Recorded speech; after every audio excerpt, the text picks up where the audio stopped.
Hi, everyone. Welcome to Breaking Barriers, Elevating CX Across Languages and Cultures. We're so excited for you to join us today. My name is Kimberly, and I'm the growth marketer here at Balto. I'm handling our live sessions and webinars, so if you have any suggestions or topics you would like for us to cover, please feel free to drop me a line. I'm going to put my email directly in the chat, and feel free to reach out. Speaking of the chat, please introduce yourself and let us know where you're dialing in from. I'm dialing in from just outside of Los Angeles, California. We're having a nice sunny day this morning, but let me know what it's like where you guys are all at. We're going to have time for a Q&A at the end, so please be sure to add your questions in the Q&A section as well. Similarly, on the right-hand side of your screen, you can toggle between the chat and our Q&A. We are going to be recording this webinar and we'll send it out shortly after the session. So if you need to dip out or if you have any colleagues that you think would really benefit from this, you can share it. And that's enough housekeeping on my end of things. Without further ado, I'm very excited to bring Myra Golden up on stage. Well, hello. Thank you so much, Kimberly. Or hello. Thank you. I think I'm just coming on stage.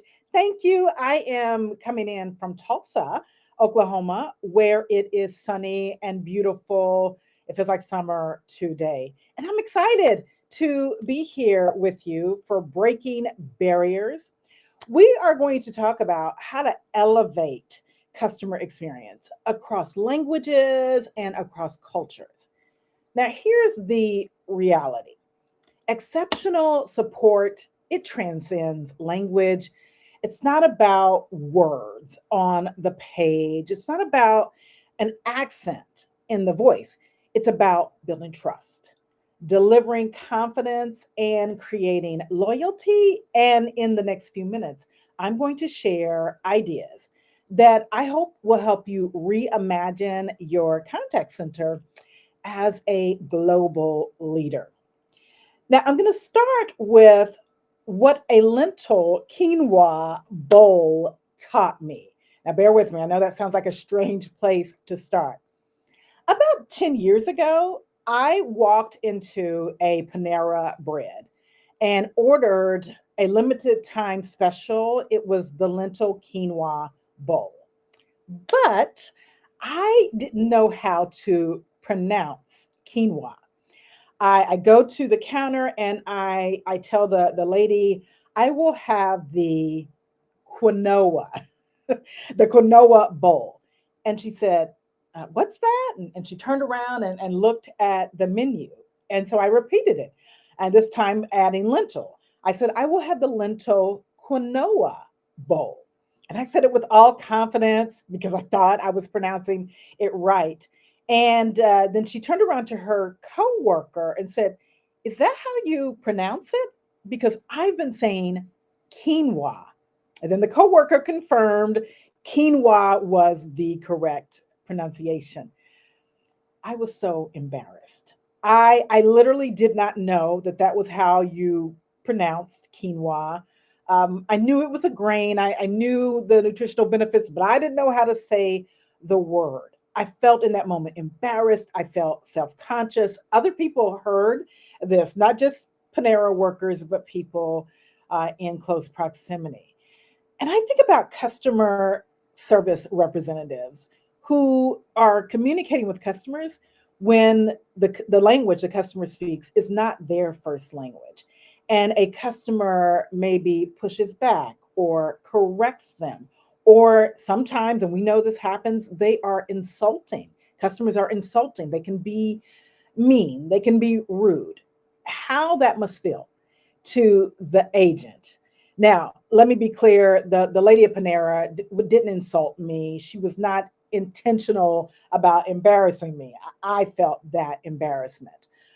So I tell you that story for two takeaways. Number one, or maybe three, know how to pronounce a word, a dish before you order. No, seriously. One, we have to be mindful of the people taking care of our customers, that they may feel embarrassed, they may feel self conscious, they may feel anxious when they're communicating across cultures, across languages. And two, uh, The lady at Panera, this is what I remember almost as much as that embarrassing moment. She said to me when her coworker confirmed that it was quinoa, she said, "You said it with such confidence that I actually thought I was the one pronouncing the word wrong." And then we had a little chuckle. I felt a little less anxious. What I walked away from that moment with was one, it's easy to feel anxious and embarrassed across languages, and English is my first language. But two, if you say what you have to say with confidence, people are going to take you seriously. You have instant credibility and you have trust. So when we are talking about breaking barriers, confidence is the thing that breaks the barrier. We're going to spend a lot of time talking about that. All right, trust gaps. Trust gaps often begin with language. Here's something I teach in my de-escalation workshops. If customers don't feel, or if they feel like you aren't confident, they're more likely to escalate to a supervisor. How do they sense a lack of confidence? It's in the language, it's in the tone, it's in the pauses. And the lady at Panera, since my confidence I was loud with it. I guess I wasn't whispering it. I repeated it, said it with my chest, to quote the young people. Same thing with our customers. They're going to pick it up in language, tone, and pauses. When customers and companies don't share a common language fluently, that is, every small misunderstanding could be a big trust gap. I say could be, it doesn't have to be, but it could. But research shows that a single negative interaction can cost your company 32% of its customers. And that's according to PwC's customer experience research. So if I don't think you are, I don't trust you, I don't think you're knowledgeable, I don't think that your word is the final word, I don't think you're giving me the full picture. So let me talk to someone else. So on the low end, we're going to escalate, which is frustrating for everybody, the customer, the agent, the supervisor. But on a more serious note, we could be losing customers if they don't trust us. Let's talk though about what's possible because there is good news.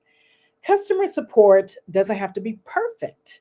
You don't have to be perfect in your language. You just have to be powerful. I think that's what I must have brought to the counter at Panero. You have to be powerful. Customers are going to forgive broken grammar, but they rarely forgive feeling dismissed or a lack of empathy. Your teams can build connections across languages with simple universal strategies. Slowing the pace. This is what I teach my clients. I did a live with people just 2 weeks ago whose first language is not English, but that is what their customers primarily speak. And I gave them these exact 3 tips. Just slow your pace and then also listen with the intent to understand. Try not to feel rushed by the customer. Try not to feel self conscious, but I'm listening with the intent to understand you. Using plain words. Let's not try to impress with big words that we struggle with. Maybe don't order quinoa if you don't know it. You want to use words that are, I tell people, speak on a fifth grade level. And then confirm understanding. Later, I'll give you phrases on how to sound confident, how even to confirm understanding. But when you do those 3 little things, you're going to begin right away to break down barriers. All right, so the business case.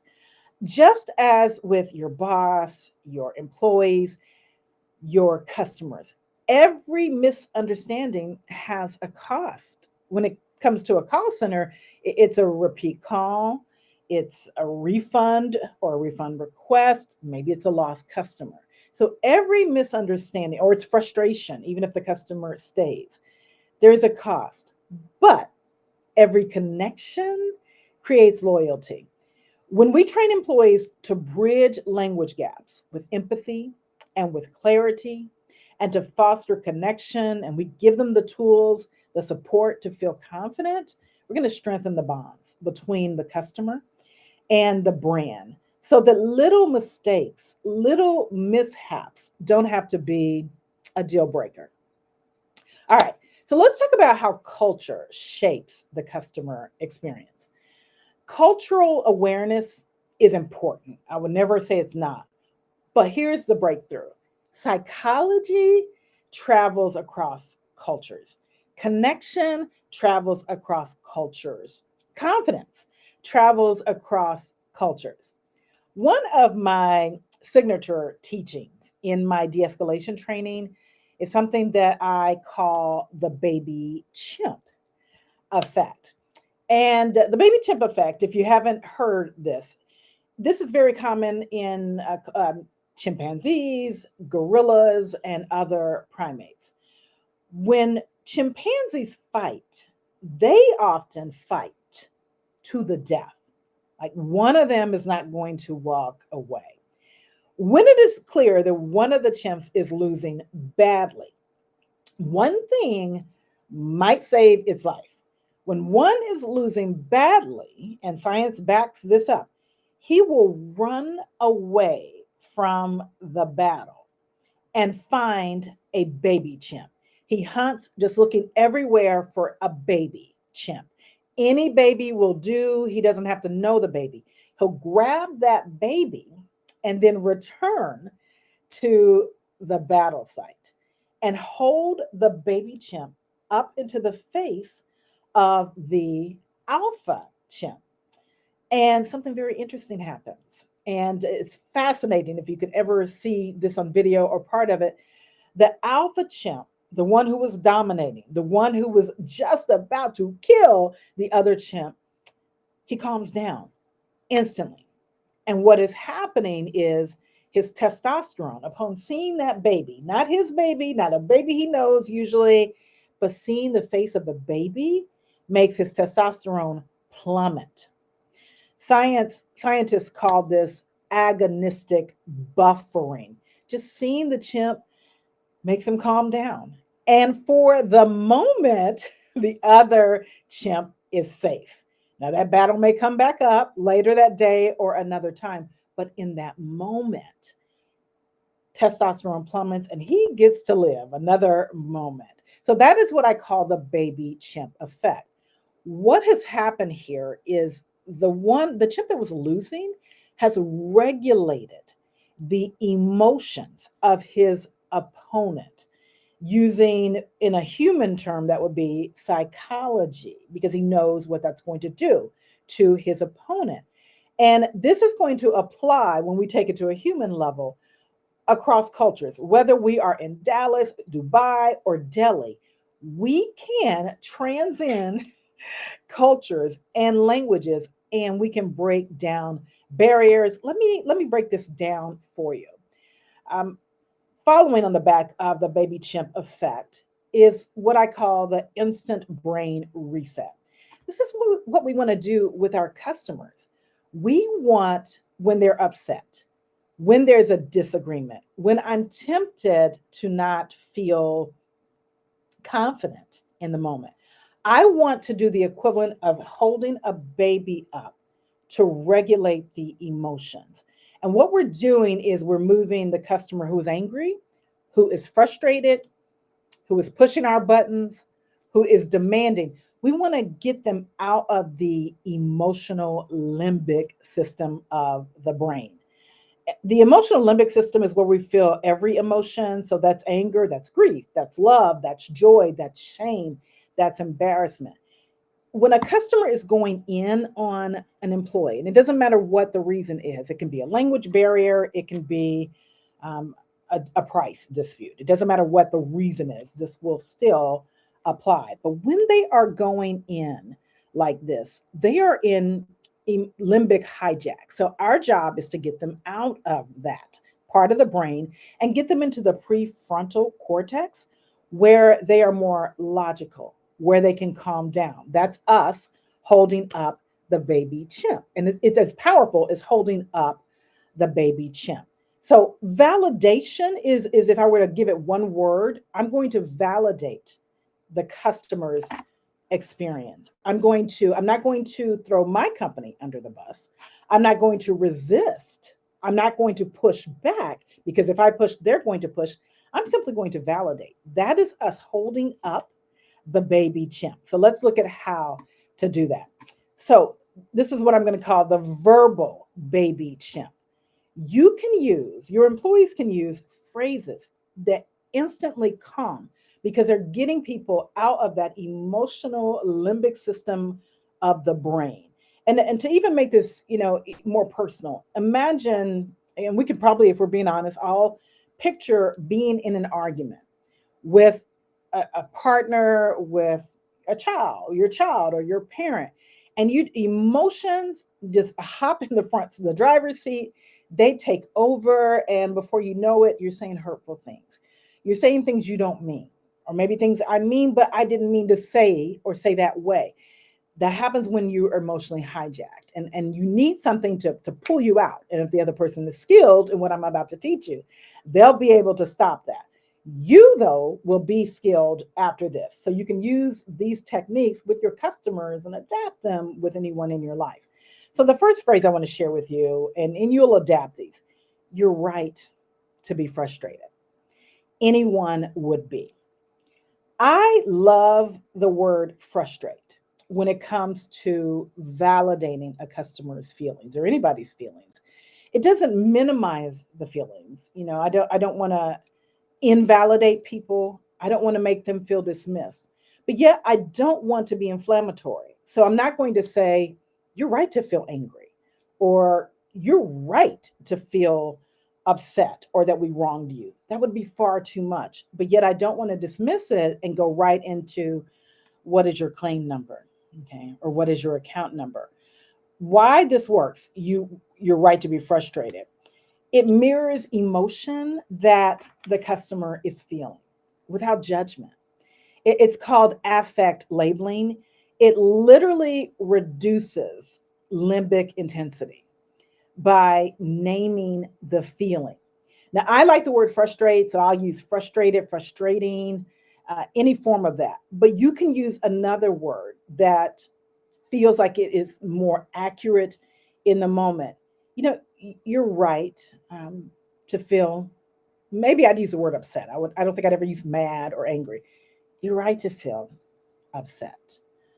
I think anyone in your position would feel that way. Tone matters. I hope my tone is coming across here. We want to sound like we're in the moment, like we care, like we're listening. Next phrase: you don't have to convince me. I understand. I love saying that when I don't want to sound like I am interrupting the customer when they are venting. Maybe I would consider it venting excessively, when they are stuck in a loop. I love to let them know, I hear you. Like, you validate and you seal it up for them. You don't have to convince me. I understand. Now, why does that work? It ends the defensive loop. The customer's brain stops fighting to be heard. I mean, it's like, finally somebody gets it. So it's a great call control technique. So use it that way, but it's also a brilliant way to get people out of emotional limbic system hijack. If I were in your shoes, I think I'd probably feel the same way. This is something that I remember when I was a contact center manager, and situations would escalate to me. I would say that, and I would mean it. I managed a car rental call center, so people at the headquarters. So when people had a major problem, the rental car broke down, or dispute over damage, or after a long day of travel, I show up and you're out of cars. Whatever this story was, I'm an empath, so this is really easy and natural for me. But I could say that if I were in your shoes, I probably feel the exact same way. Why this works is deep empathy, and that's what this is. And you don't have to be an empath to use this. Deep empathy activates the mirror neurons in the brain, which calm and synchronize emotional tone. Those of us with children, you've done this in one way or another. You can sympathize, you can empathize with that pain. and you'll make a statement or a gesture or a hug that shows them that, you know what, I think if I were in your shoes, I'd feel the same way. Or when that happened to me years ago, mm. I remember my first heartbreak. I was in the 8th grade, and my mother, we were in the grocery store parking lot, and I was literally crying. And I was in the back seat, and she, trying to console me, said, you know, my first heartbreak was so much like what I see in you right now. And this is something I've never forgotten that my mom said in that moment. And she said, but I'm here to tell you, sweetie, it gets easier. No heartbreak will feel like this. And I don't know if she psychologically primed me or if it's true, but no heartbreak ever hurt me like Eric Mason did in the 8th grade. And so what happens is, what she did is she activated the mirror neurons that calmed me and set me up for life. So yeah, so those are just 3 phrases. The idea is I want you to adapt these to your situation. Like, I would literally sit down with my team if I were you and look at top scenarios where my people know how to solve the problem. That's not the issue. They have the answers, they have the confidence, they have the authority, they have the empowerment. But the customer continues to push back. And when I say push back, they continue to tell their story, or they grow in intensity. And then there's frustration for your representative, frustration for the customer, or both. And your average handle time is longer than you want it to be. That's what I mean by pushback. If that is the case for some of your scenarios, and I'm sure that it is, I would sit down for those scenarios and explain the baby chimp, tell my story to your agents. And let's come up with a way to kind of hold that metaphorically baby chimp into the face of the customer as a way to calm them down. And then let's come up with phrases. So you want to name the emotion is a powerful way without judgment. You want to do something to close the loop on the venting, all right? You want deep empathy. And if you let your employees come up with the phrases, I mean, that is even best. And just ask, what have you said that works? What have you tried that didn't work? And there are a lot of phrases that sound great that don't work. I understand how you feel, might be one of those. Or, I need us to keep this respectful so we can move forward. Both of those statements are well intentioned. I've said some form of both of those myself. However, it offends a lot of people. It puts them on the defensive and it makes things harder. So dedicate some time. And you may not have time for staff meetings, but brainstorm together. Come up with phrases. And the idea is, I want to create calm across cultures, across languages. It doesn't matter what that problem is. My 3-pronged approach to breaking barriers across cultures, across language, is empathy, it's confidence, and it's technology. So you've really, the 3 phrases that I just gave you, that's all about empathy. Here's specifically what I teach to teams in addition to what I've shared with you. Confidence invites clarity. I think it even creates clarity. Customers can hear hesitation. Customers can hear a lack of confidence in your tone, in your pauses. And pauses can be very effective. But if it's a pause where you're locking up, that's what people sense. And I'll give you a real life example. My daughter was working just up until recently. She just got laid off as a benefits coordinator, and she had a very difficult client some time ago. And she and I were talking about it later. I'm sort of debriefing with her, and she said, "Mom, I froze." And so I had her talk to me about that. What made you freeze? Several things. The customer was talking fast, over talking her. There were a lot of put downs. It was a conference call, so I think there were 3 on the client's end. And I felt like they ganged up on me. And I know what I'm talking about, but I felt like I didn't know what I was talking about. She was 2 years into her position, so she wasn't a trainee, she wasn't new. but she got flustered basically. And so I said, so after you froze, what happened in the call? And she said, it's like I never was able to get back in stride. And she said at one point, and it breaks my heart, but at one point she said I had to mute because I was crying. And so what happens when your agents, when your daughter when people are not, when they don't feel confident, customers hear that, and the wrong customers are going to play on that. They will spot your weakness, they will go deep. And if you add to that, my daughter and her client were speaking the exact same language, so that wasn't the issue. It was a lack of confidence. And I share that particular story with you to show it's not just language, it's not just culture. Confidence is huge. Confidence is the global equalizer. You've got to sound confident. And so I'm coaching my daughter, this is after the call, of course, of okay, so here's where I think you may have lost it. It's not your knowledge, it's not your training.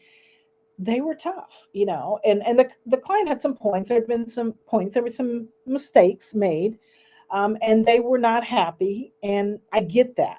But we get the behavior we tolerate, is what I told my daughter. We get the behavior we tolerate. And Lauren, my daughter, I didn't mean to say her name. Well, you don't know her, but so Lauren allowed that disrespect because she didn't command the call with confidence. We have got to give our people the tools, the support, the coaching, the technology for them to feel confident in the moment. Because again, customers can hear that. You don't need perfect words. I actually told my daughter this, and I'm telling you this for your customers. You don't need the perfect words. You need presence. When you speak steadily, when you speak calmly, customers feel reassured. Even if English is not my first language, or even if I'm not speaking the language, my customer speaks Spanish and I'm not fluent. If I can speak steadily and calmly, they're going to feel reassured, even when my vocabulary is limited. I still think back, I can laugh about my quinoa story now, but I placed that little quinoa bowl with confidence. And it was not the first time I said quinoa. The first place I ordered it, the person just, not everybody will correct you. They got what I was saying. So I said it with confidence. And the first place I did that, they knew what I was saying. So if we can beef people up with confidence, they're going to do it. Now, and I'm going to say, not or, and you need a fallback for confidence tools, if I can say that. So until you've heard it before, and I told my daughter, fake it until you feel it. When somebody's over talking you, when someone is being rude, and this, you can't hang up. It was not that kind of a situation where she could just disconnect the call. This was a client, and her job was to take care of it. I'm going to fake it until I feel it. I am going to, with my tone, I'm going to sit up a little bit straighter in my chair. Maybe I need to lean in, and listen more intently. And I'm going to use phrases, maybe like I just gave you on the previous slide, or let me make sure I understand. Like if you need to buy time, or you just simply don't understand, you don't say, can you repeat that? I'm having trouble understanding. I tell people, reframe that. That's what I did in my my live coaching a couple of weeks ago. Let me make sure I understand. Not I'm having trouble understanding you. Not my English is not good. Let me make sure I understand. And then you rephrase, paraphrase what you thought you heard. Or one moment while I confirm. And then, you can, that gives you space. If I'm the person in the hot seat, that gives me space. So one moment while I confirm, this gives me space to regroup and then to show up professionally. That's exactly the goal that we have here. So it's empathy. The phrases I gave you on the previous slide will give you that. For your people who are empaths, this is quite natural. And then confidence, the right words will give you confidence, or give you the perception of confidence. Let me share one other thing that I found boosts confidence and breaks barriers. And I got this from Y2K. And I'm dating myself, right, to tell you Y2K. So in 1999, I was head of a call center here in Tulsa. And my company, like pretty much every company on the planet, we took Y2K seriously and Y2K planning seriously. And so all of our department heads at this company, we dedicated 3 full quarters of 1999 to preparation. And we had initially, there were monthly meetings, then there were biweekly meetings with the head of IT. And we were exploring everything that could possibly go wrong. So we were encouraged as department heads to look at every aspect of our department. So my department was called customer care. And imagine, not imagine, because we took it quite seriously, but to consider what might go wrong. So I was in car rental, as I mentioned. I came up with a list, everything from what if on January 1st, 2000, our Chrysler and Dodge vehicles, our rental cars, just don't start. Like, what if they lock up? And we are flooded with calls in our call center from people who are stuck, stranded because their cars won't start. So it's everything from our cars won't start to in our locations, the credit card processors are not working. And so we cannot run credit cards to what if my staff's cars don't start and they can't get to work? What if 2 weeks into the year, payroll systems are down and we can't pay people? Are my people still going to come to work? So every meeting, we would come back with our list, and Vic, our head of IT, would push us to go further in looking at everything, no matter how remote we thought the possibility. And then, of course, all of the complaints. We were a call center that handled complaints. So all of that.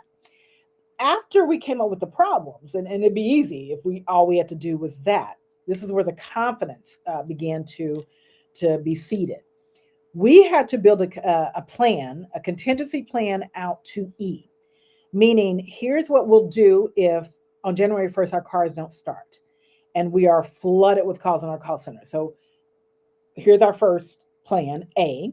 Plan B, if that plan doesn't work, and we had to have a plan C, a plan D, and a plan E. We had to take everything out to 5 levels. Literally, it took us about 9.5 months to do this. I remember one of my plans, if the cars didn't start at Chrysler for our rental cars, I had a contact at Chrysler, I had a contact at Dodge, I had their beeper numbers, pagers, if you can remember that time where I could reach out to them.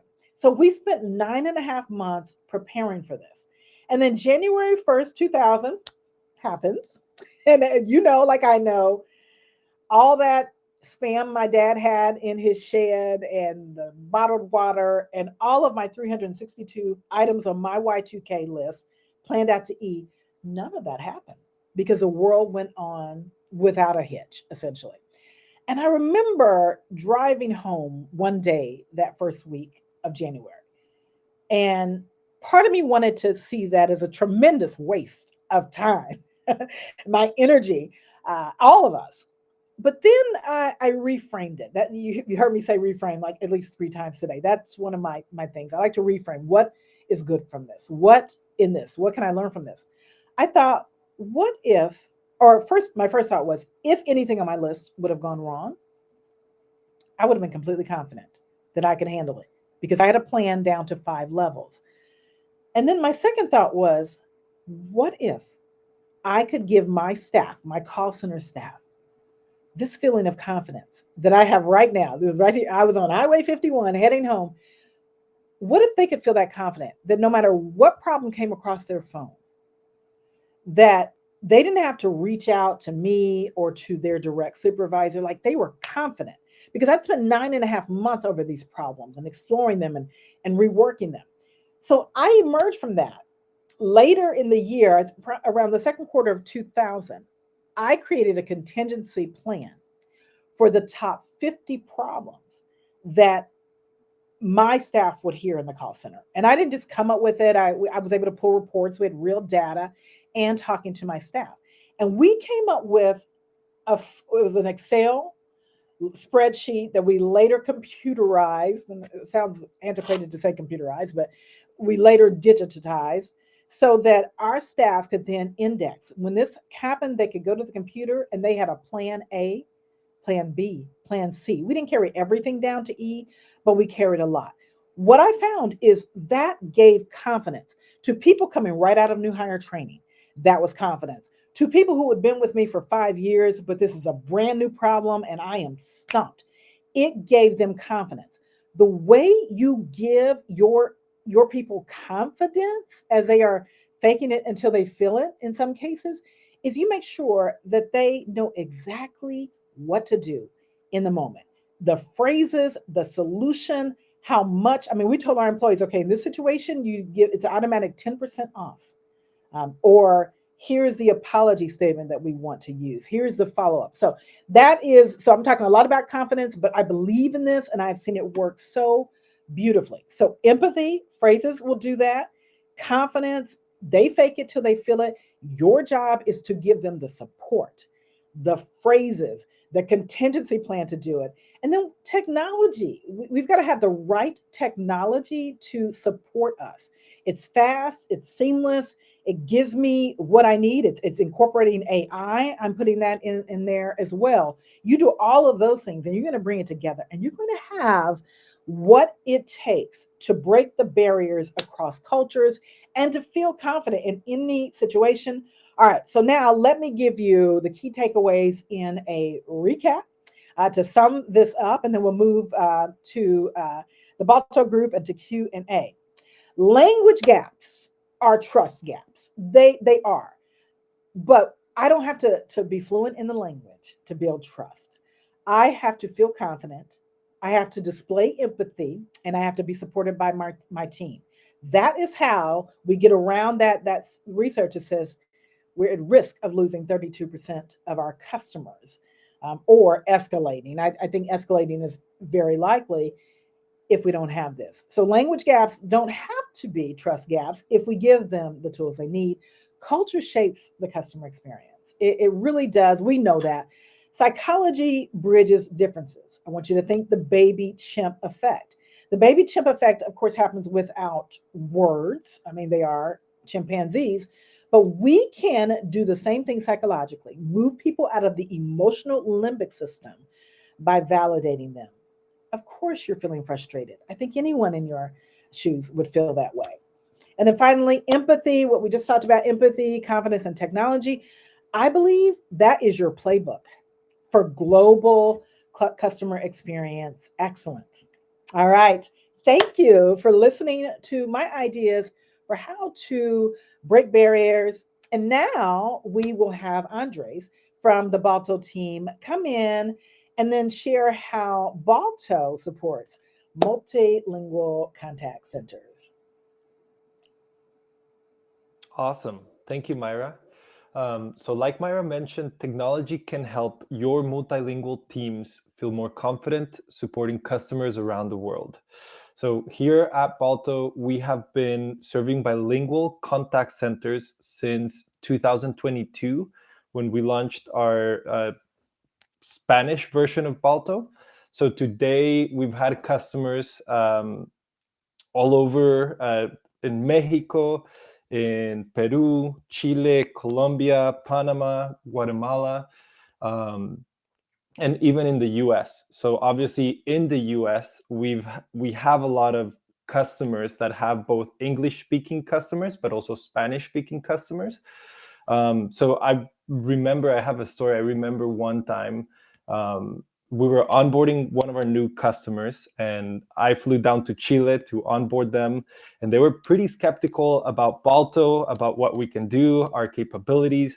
So before they kind of wanted to implement the whole thing, they kind of sat with us in a room and they wanted to do kind of like a test. So they started testing out Balto and they started speaking very slowly. They also started speaking very fastly. They started changing words around. We have something called a checklist. You will see it in a second. But they wanted to see if they could like trick the checklist, if they could say words out of order, would Balto understand? So during this test, Balto was checking things off and understanding what agents were saying, no matter if they were saying things pretty slowly, pretty fastly, if they were changing the order of the words that they were speaking. So I was fascinated back then because this was my first time implementing it as well. And with this customer, we just immediately won them over because Balto was understanding everything they were saying. So a little bit of context here for all of you that haven't traveled to Chile or that do not speak Spanish in this call. The Chilean accent is very hard to understand. I don't mean to offend anybody. I sometimes have an accent that is hard to understand, especially in English, my second language. But if you ever travel to Chile, you're like, wait, are they speaking Spanish? Like, I do not understand like 30% of what they're saying. So it's very funny because in Chile, even with their strong accent and they're fast speaking and they're mumbling, Balto was able to understand pretty well.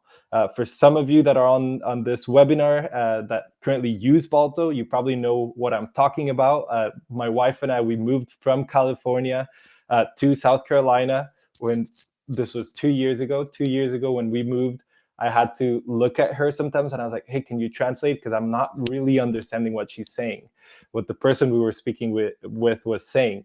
Why? Because the Southern have a strong accent and it wasn't as clear to me as that California accent when I was living there. So very similar in Spanish with different cultures, with different countries, even specifically in different places inside those countries. So Balto has been able to pick up on all the accents and understand what agents are saying. Another cool story that this was a couple weeks back. There's a customer of ours that came to us and they basically told us that 3/4 of their calls came in through their Spanish queue.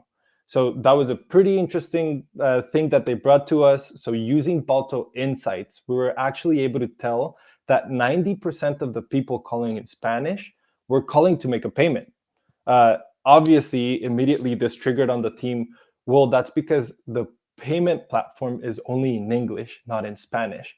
So the way we were able to help this contact center drastically decrease their call volume was alerting them that most of their calls in Spanish were happening because people just wanted to pay.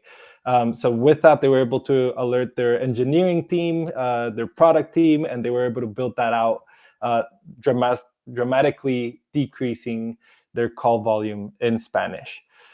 So with that being said, we are happy to announce here that Balto is now serving 20 languages, not just English, Spanish, and French. We're adding 17 more languages to our capabilities. So I'm going to hand it over to Alessia, who can just show what this looks like.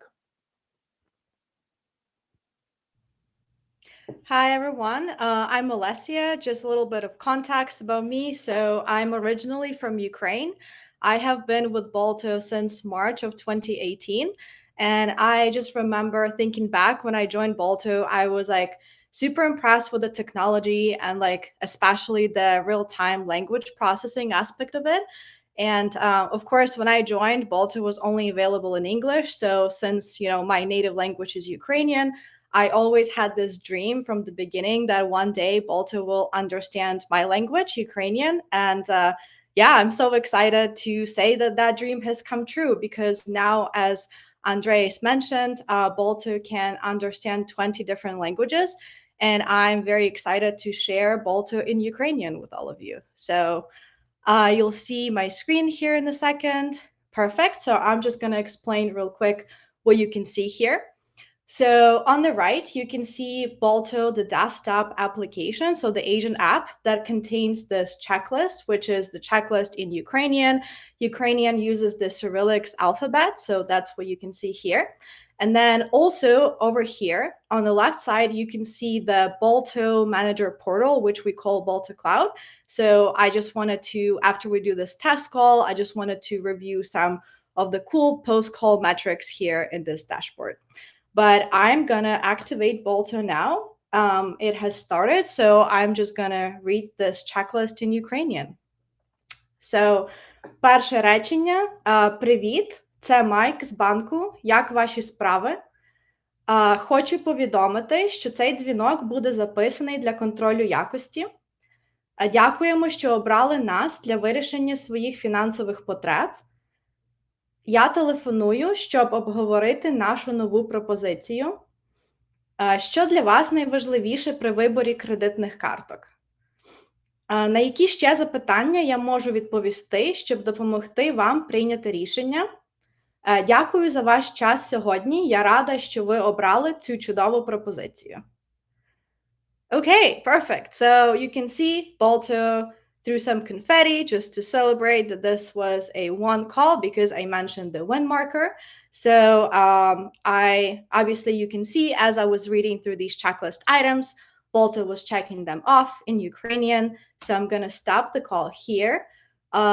You can see Balto is generating some summary notes. This is like a summary, which is really cool. So basically, it understood what was happening in that conversation. And now I just wanted to draw your attention here to this panel, which is Balto Cloud. So I'm going to refresh it now. So this call that I just placed should show up here. So you can see that's the call. I'm going to click into it. So over here on the left, you can see the transcript. So it is in Ukrainian. As I mentioned, it's using Cyrillic alphabet. So that's pretty cool. Balto can, transcribe calls in Cyrillics, which is really cool. You can see that summary over here. And then if we go to events, these are all the checklist items that I read through. So if I click into one of them, for example, this little dot here shows me basically the place in the transcript where that checklist item occurred. And obviously, I was the only speaker. So that's why you can see only one chunk of text, one like paragraph. But, obviously in real call, this will look differently. But yeah, thank you so much for letting me share Balto in Ukrainian with all of you. And I'm going to turn it back over to Kimberly. Yeah, thank you so much. That was amazing, Alessia. I want to thank all of our amazing speakers today, and I'm going to bring everybody back up on stage for a Q&A. So please feel free to drop in your questions in the Q&A section, again, on, I believe, the right-hand side of your screen, or in the chat. I would love to get us started with maybe both Alessia and Andres. Could you share a story about, kind of like Andres did, about a customer that you have supported with Balto, either on the implementation side or the customer success side, that has been using Balto in different languages? I can probably start with that one. I work with a call center. This is pretty funny, but they have agents that speak Spanish. Unfortunately, they don't have any managers or supervisors that speak Spanish. So they were pretty clueless on what was going on in those Spanish calls. They did not know if their support reps, their agents were handling the conversations well, if they were answering the right questions, if their tone was accurate or appropriate for the type of call. And through Balto, the managers, they do not have to speak Spanish in order to understand or have a summary of the call. They can grab those transcriptions and basically translate them into English so they know what's happening. So that was a pretty interesting use case of a call center having agents that speak a different language, but they didn't necessarily have any managers or supervisors that spoke it, yet they were able to still understand through Balto, how are they doing? How are they handling the calls well? So that's just a story that comes into mind. Yeah, and Alessia, maybe, I know you've been really involved on the testing side of things as we've been implementing these new languages. Could you tell us a little bit, maybe on the technical side of things, about what has gone into all of these new languages that we support now? I think you are muted. Hang on. Are you able to unmute?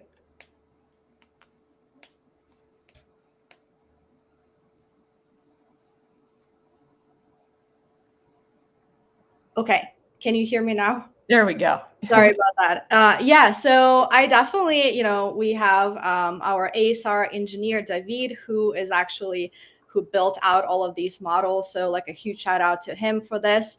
But on my side, I helped him test these new languages a little bit, Ukrainian and a few others. And Yeah, I mean, it's just been a really cool experience. I just think like there's like so much that goes into understanding a language and like have like a technology understand the language. It's almost like I think about language as like a you know, it's an insight into the culture as well. So there's so much we can learn about like the person's culture by understanding their language. So it's like definitely crosses so many bridges, as like Myra mentioned before. And it was just really cool. It was like I'm just very excited about like languages and like seeing how to like check off these like checklist items in different languages. Like we tested in Polish as well and Belarusian, and I know we tested some Croatian, and it was just like it's just like magic. Like, I mean, I know it's like not magic. It actually a lot of like sophisticated like technology and models go into building these, but it's just I cannot like explain the amount of excitement that like this brought to me. And another thing I want to share is like to Myra's point, like because English is not my first language, I feel like this is so important, like about confidence. What you mentioned, sometimes the client would mention something that maybe I didn't know what that meant, or maybe I pronounced something in a different way that like I know I have an accent, so it's not everything will be very clear. But I think just being confident and owning like kind of who you are, your culture, like your accent. And if you don't understand something, it's very okay to just like ask, to just say, hey, can you like explain to me what do you mean by that? Or I would actually ask people like, hey, can you tell me how to pronounce it? So I just wanted to like emphasize how important that is. And in my experience, that was really important as well. We have a question I'm going to bring up on screen here from Michael. It's how do we expand Balto within your call center with these additional languages? And I am not 100% sure, Michael, if you are already a Balto customer or if you would be joining us for the first time. If you are currently a customer, you can reach out to your CSM. They will help get you set up with whatever additional languages you have on offer. And if you are not currently a customer, please reach out for a demo. I'll have a link included in the chat shortly, and it will also be included with the recording. We would love to hear from you. I also saw a question from Lisa about Balto security and shared a link about a bit more of our security details. I do not remember all of the technical specs about this, but I do know we have a dedicated security team. It is something we take very seriously because, as you can imagine, call centers process a lot of highly sensitive data. So there's more information on that link that I included in the chat. And question, does this work for an agent who does not speak the foreign language? The Balto does not translate, but at least in terms of like Star Trek sort of like live translation deal, I wish I would love to see that sort of thing happen at some point in the future, but we're not quite there yet. But as you could see in Alessia's demo, we are able to translate call summaries, but it isn't like a real-time translation. Myra, I know you shared a lot of really amazing stories. I would love to hear from you as well. I'm sure that you have, in your career supporting call centers, that you have been a supervisor for people who are maybe speaking English not as their first language, or for teams who are not based in the US. And I would love to hear an example. Really coming back to that confidence piece, could you share a bit on like the coaching side, how to have that kind of conversation with someone on your team? Yes. Yeah. Thank you for asking that. When I managed a call center, all of my agents, English was their first language, and we only, and I'm embarrassed to say this, we only had two in the smaller call center, two Spanish speaking. So confidence wasn't as big of a deal in my role as a manager. But in my role for the last 25 years, I have consulted and trained in this space. And a lot of my clients are not English speaking as a first language. I do a lot of work with India, Philippines, um, Egypt, several African nations, where they all will speak English, but sometimes when your dominant customer is in the US, so that's my kind of base. They live outside of the US. They're speaking English as a second, sometimes third language, and they're supporting English speaking customers in the US. What I hear is there's an arrogance sometimes from my own country, and people can be insulting. So when I am coaching confidence, I remind people it is okay to take your time, and it's okay to not be perfect. And like I tell them, and Alicia said this, kind of own your culture, your language, who you are. I don't ever want, and people I coach, I don't want it to ever come across that I'm embarrassed or ashamed. Like I did feel that way in Panera, and this is a difference. Not speaking a language is not the same thing, but I felt embarrassed. I don't want people to feel that way. If there's a misstep, if I don't understand something, and if I need you to clarify, that's okay. It's no different, I've told people, that than if you're talking to someone on a cell phone and there's some interference and you ask them to repeat it. You're confident when you ask that. That's the same level of confidence. So there's some interference. It happens to be language. So be okay with that. Own who you are and then speak. I'm telling them to fake that confidence until they feel it. And then lastly, I'll say for leaders, my advice always is make them feel supported. The Y2K story that I told you, I mean, that was real for me when I managed a call center. And I've helped major brands, and we still call it the Y2K contingency plan because people remember it. I came up with in my call center over 300 things that could go wrong. For my staff, it was a top 50. When I'm working with clients, I ask them to come up with 10 to 15 issues where we can build confidence when people know exactly what to do and what to say. So that would be my advice. Support agents so that they feel confident across cultures. Yeah, 100%. It is kind of wild to think too. It's like people are speaking a second, third, fourth language. They're working in this other language. Like that is very difficult. That's a huge accomplishment. And I imagine a very big frustration to be encountering people who are assuming that because maybe you trip over a word or a phrase that says something about your intelligence, but it's really like the opposite because you are, multiple languages and you're like conversing with people in multiple languages. And to help people feel confident in themselves and to break through those moments of friction that can unfortunately be a part of the job. I think it's huge. I agree.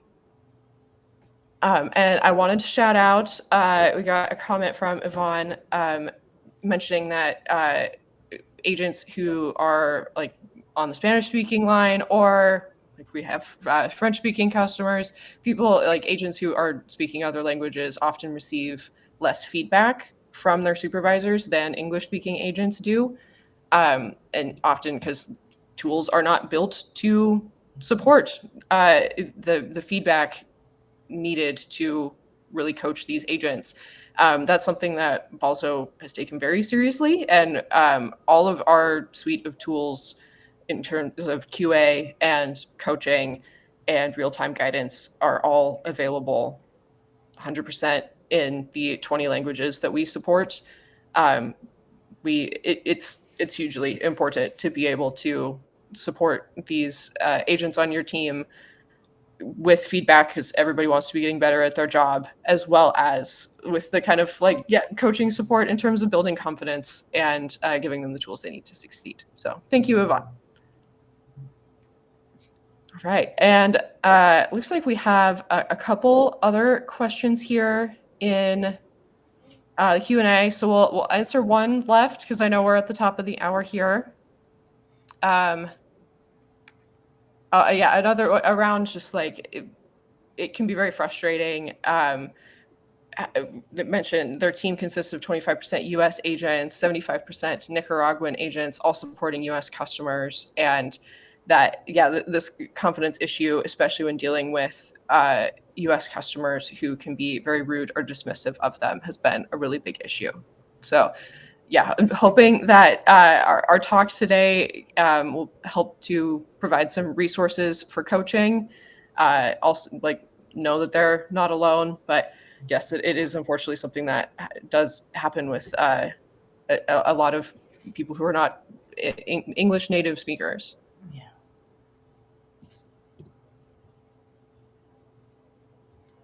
All right. Well, with that, thank you, everybody. Thank you, Myra, Andres, and Alessia for speaking today. I am so appreciative of your time and for everybody who was able to join us. Like I mentioned, you'll be hearing from us shortly with a recording and some resources from Balto. So thank you so much and have a great rest of your day. Bye.